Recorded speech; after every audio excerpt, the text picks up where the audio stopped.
A'udzubillahi samil alim minasyaitonir rajim. Bismillahirrahmanirrahim. Assalamualaikum warahmatullahi wabarakatuh. Nahmadu wa nasta'inuhu wa nastaghfiruh wa na'udzu billahi min syururi anfusina wa min sayyiati a'malina. Man yahdihillahu fala mudilla lahu wa man yudlillahu fala hadiyalah. Nashhadu an la ilaha illallah wa nashhadu anna Muhammadan abduhu wa rasuluh. Amma ba'du. Nawaitu ta'alluma wa ta'lim wa tadhakkura wa tadhkir wa ifadata wal istifadah wa nafa wal intifa' wal hasu 'ala tamassuki bi kitabillah wa sunnati Rasulillah sallallahu alaihi wasallam wa du'a ilal huda wa dilalata 'alal khair li ibtigha'i wajhillahi wa mardati wa qurbi wa thawabi. Amin. Alhamdulillah, bersyukur kita kepada Allah Subhanahu Wa Taala kerana dengan limpah dan kurnianya pada hari ini kita dapat berjumpa daripada sudut alam maya, yang mana Allah berikan kita peluang lagi untuk kita sama-sama beringat ataupun berkongsi apa yang sepatutnya kita buat dalam bulan Ramadan ini, insya-Allah. Jadi Allah sebut dalam Al-Quran, a'udzubillahi minasyaitonir rajim.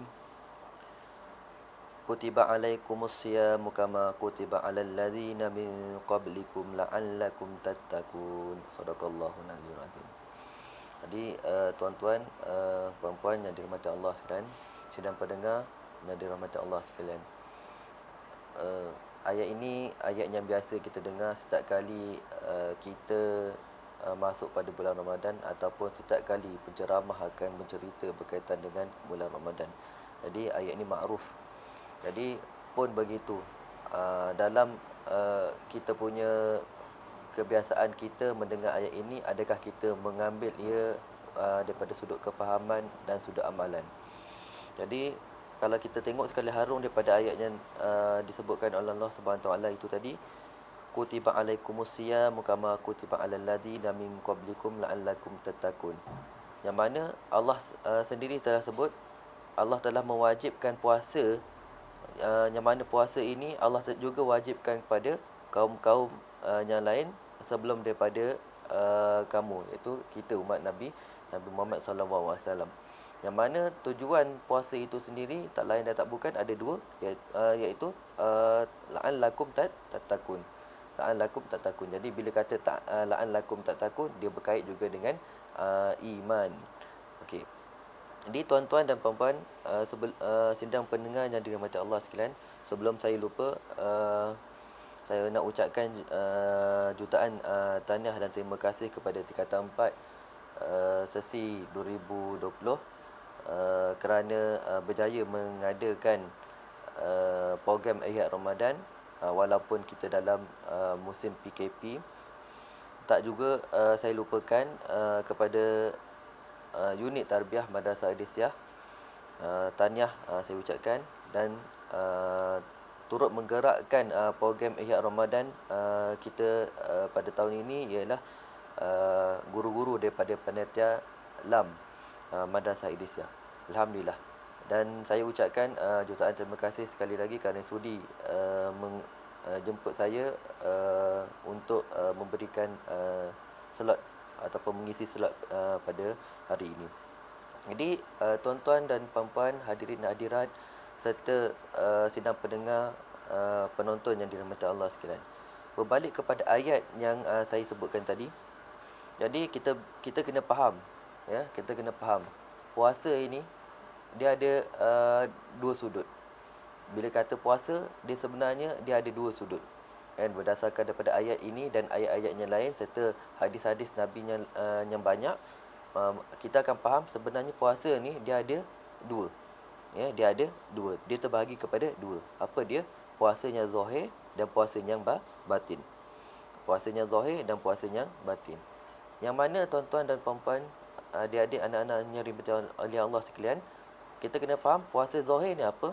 Maknanya puasa yang merujuk kepada syarat-syarat dan rukun-rukun yang telah ditetapkan ataupun yang telah disampaikan oleh Nabi SAW, yang ditunjukkan oleh Nabi SAW juga para ulama di dalam kitab fiqh.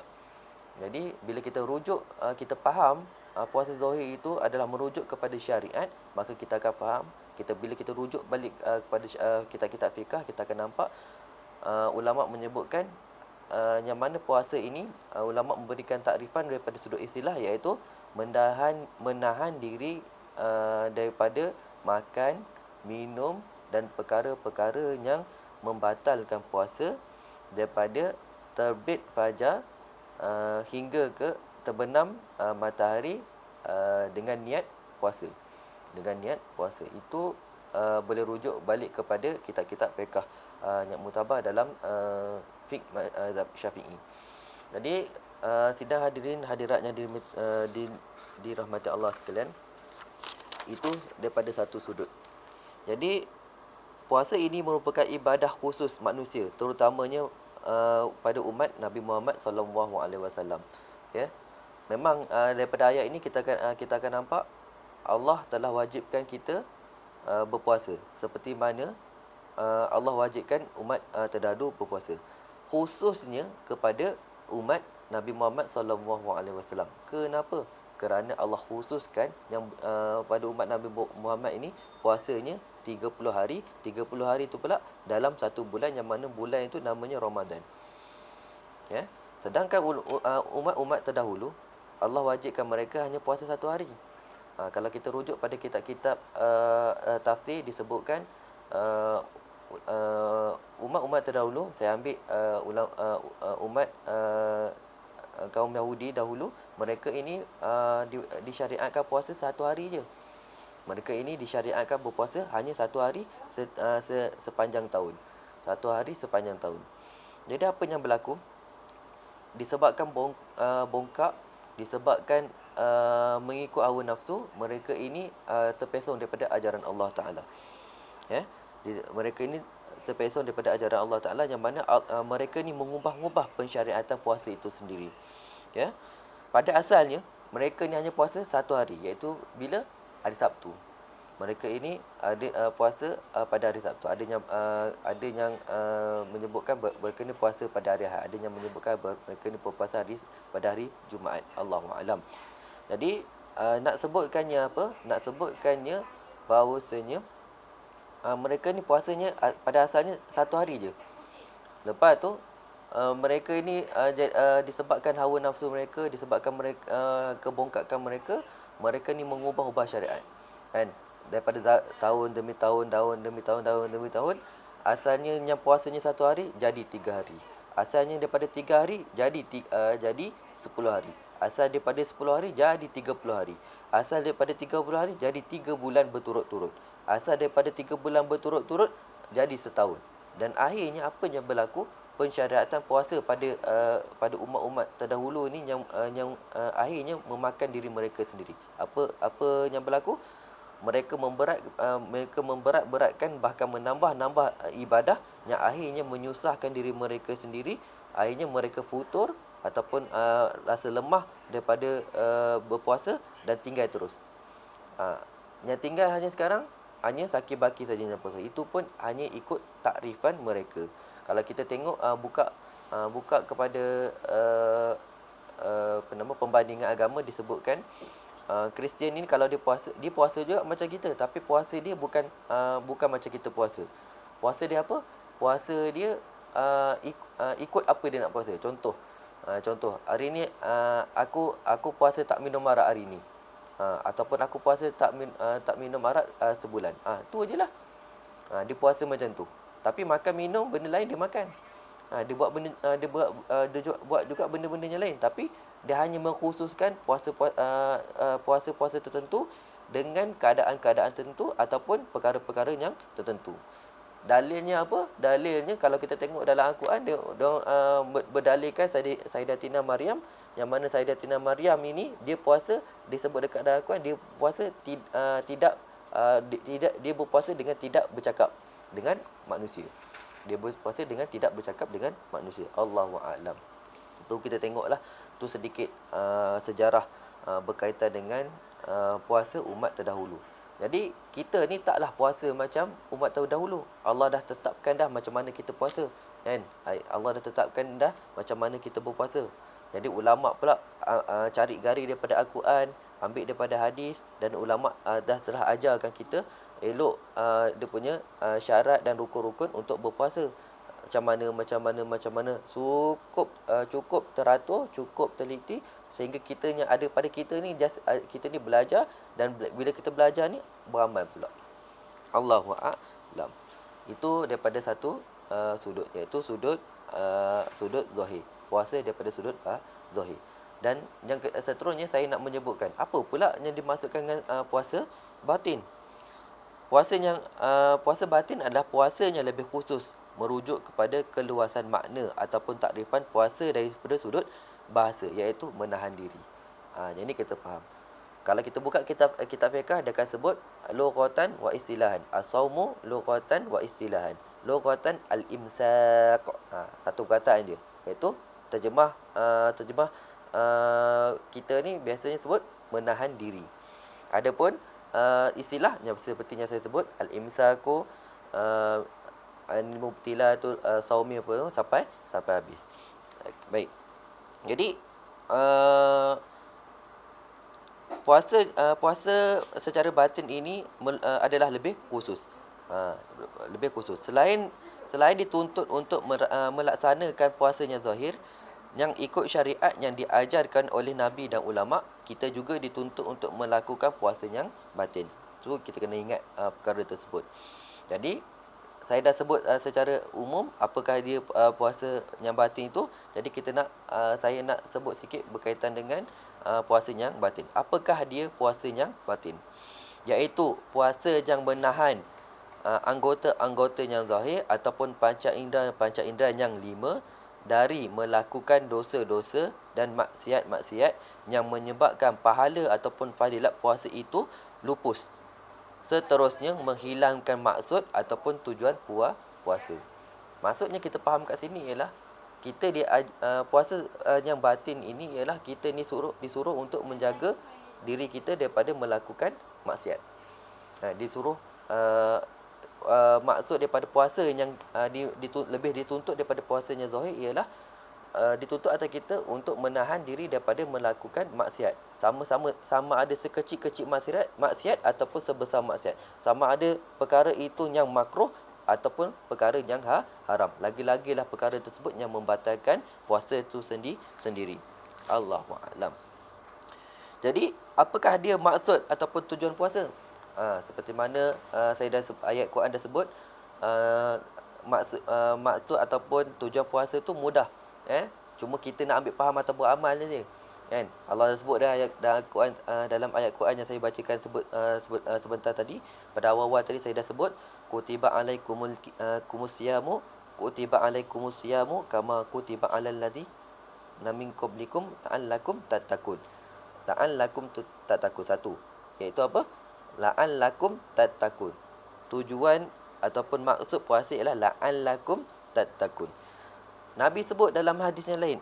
Yang ni pun hadis ni biasa kita sebut. Biasa yang penceramah-penceramah sebut. Ayatnya sama, iaitu man qama ramadanan imanan wahtisaban ghufira lahu ma taqaddama min dzambih.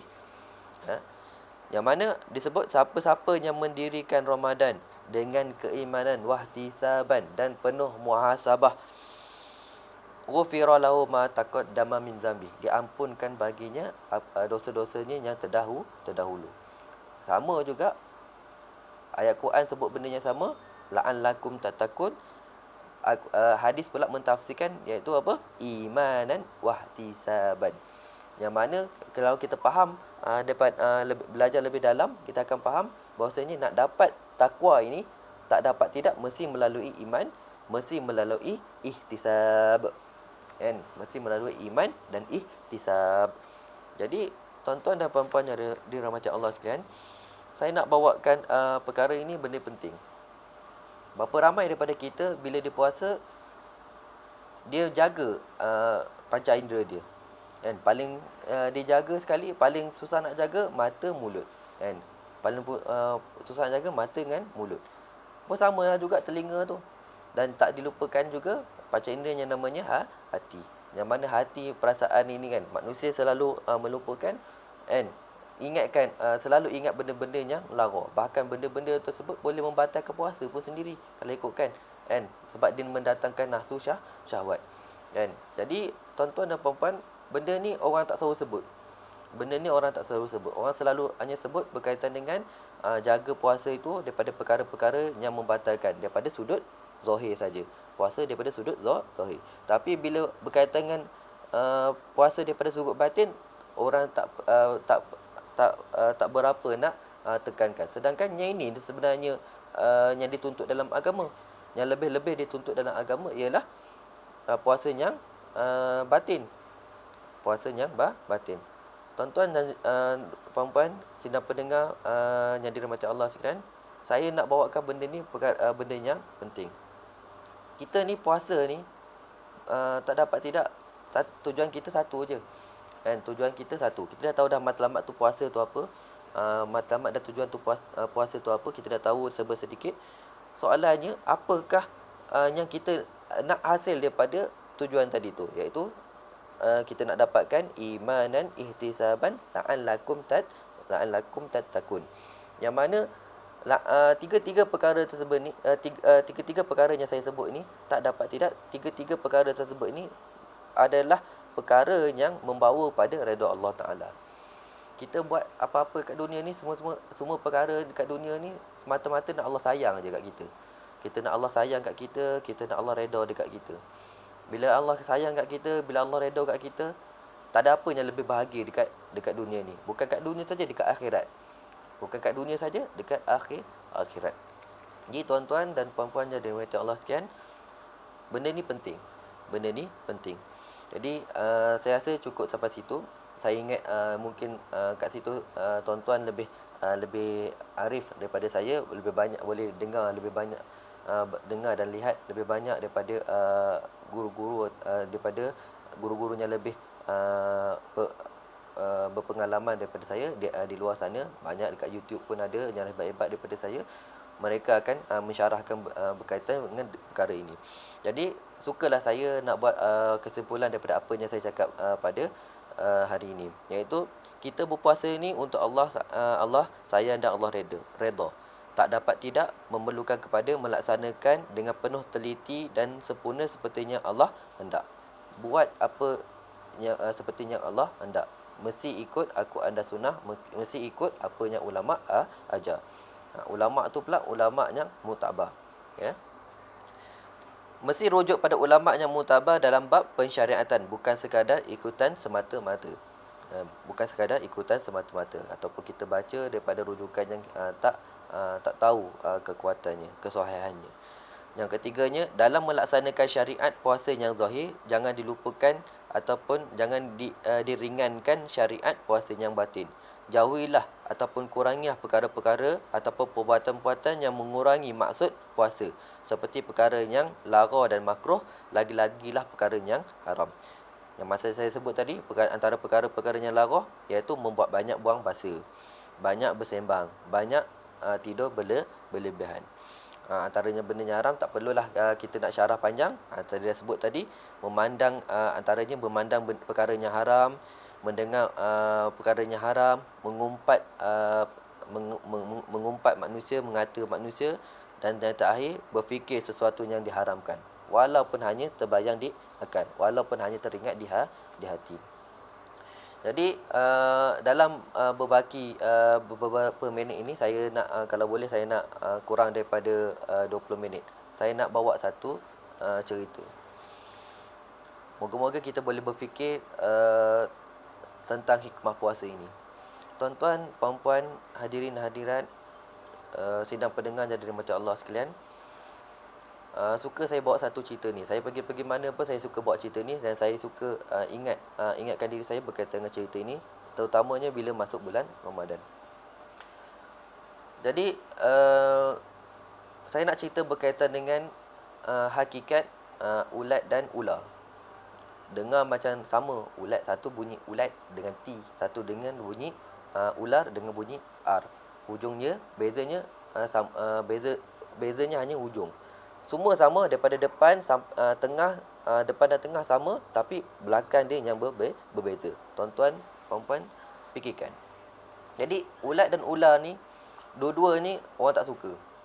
Pada zahirnya, pada kebiasaannya, pada ghalibnya orang tak suka ulat dan namanya ular. Saya tak tahu ada orang yang suka dua benda ni, saya tak tahu apa nama dia punya status, apa nama ni. Tapi ada, memang ada lah, bukan ramai, tapi kebiasaannya memang orang tak suka ulat dan ular. Kan? Jadi ulat dengan sifatnya jijik, berbulu, kalau kena badan pula gatal. Kan? Gatal tu pula bukan sikit-sikit, kena cucuk. Kalau ada orang ada alahan tu kena cucuk dan sebagainya. Jadinya kita tengok hikmah penciptaan ulat. Allah ciptakan ulat ni daripada telur dia jadi ulat, yang mana ulat ni tadi kerja dia makan je, merosakkan daun-daun. Kerja dia makan daun. Bagi dia contoh, makan pula daun pokok sayur kita, pokok bunga kita kan, rosak pula kan. Orang tak suka. Orang suka biasanya dapat ulat ni, orang ambil tu picit-picit je. Kan? Orang tak suka. Jadi ulat ni sampai satu tahap, and Allah ciptakan mereka sampai satu tahap Allah ciptakan ulat ni, dia sampai dia makan sampai pada satu masa, sampai pada satu berat yang akhirnya dia ni mengasingkan diri dia daripada dunia luar. Dia mengasingkan diri dia daripada dunia luar. Dia duduk, tidur, bertafakur. Kita ambil dah macam itulah, bertafakur kan, mengasingkan diri dia daripada dunia luar, dan akhirnya dia berubah. Dia berubah kepada sesuatu yang sangat cantik. Sangat cantik. Kan? Macam kita selalu dengar lah lagu prasekolah tu kan. Dari ulat jadi kepompong, tidur lena dalam kelongsong. Tiba masa kerompong pecah, pop. Jadilah rama-rama yang indah. Tu contohlah kan. Sorry, suara dia tak sedap. Jadi hakikatnya tu hakikat ulat. Ulat beluncas. Hakikatnya daripada buruk, dia benda yang tak disukai, dia jadi benda yang disukai untuk dipandang, untuk dipegang. Bahkan orang tangkap pun. Kan, buat spesimen lagi. Ada pun ular. Kan, ular kan, kecil pun orang tak suka dia, besar pun orang tak suka dia. Jadi bila jadi ular ni, kita tengok perangai hakikat ular ni, daripada mula orang tak suka, tengah pun orang tak suka, akhir pun orang tak suka. Jadi bila kita, apa perasaan tuan-tuan bila tuan-tuan dan puan-puan sedang pendengar sekalian, bila tengok ataupun bila nampak sisik ular? Rasa gerun tu tak? Rasa gerun. Jadi macam mana? Hakikat ular ni daripada awal, tengah hingga akhirnya, sampai nampak sisik pun orang benci. Sedangkan kepompong orang tak benci dah. Nampak kepompong orang tak benci dah, orang biar aje. Biasanya orang akan biar. Dan bahkan bila nampak sarung kepompong tu pun orang kata apa? Oh, ni mesti dah ada rama-ramanya. Lepas orang kata bersyukur, alhamdulillah. Biasanya macam tu. Tapi ular, bila ular ni nampak je sisik ular, apa yang berlaku? Orang dah berhati-hati. Orang kata, oh, kalau ada sisik ular ni mesti ada ular berdekatan. Tengok pula keringnya berapa lama. Tengok pula panjangnya macam mana. Ni pula tengok pula, ni ular apa ni? Orang tengok. Semuanya orang tengok. Tapi itulah hakikatnya. So jadi apa konklusi yang saya dapat daripada cerita ni? Tuan-tuan, kita masuk bulan Ramadan ni macam tu. Kita sendiri kita sedar diri kita siapa. Kita sendiri sedar diri kita siapa. Kita ni ketika kita ni masuk ke dalam bulan Ramadan dalam keadaan penuh maksiat, penuh dosa, penuh dengan kekotoran.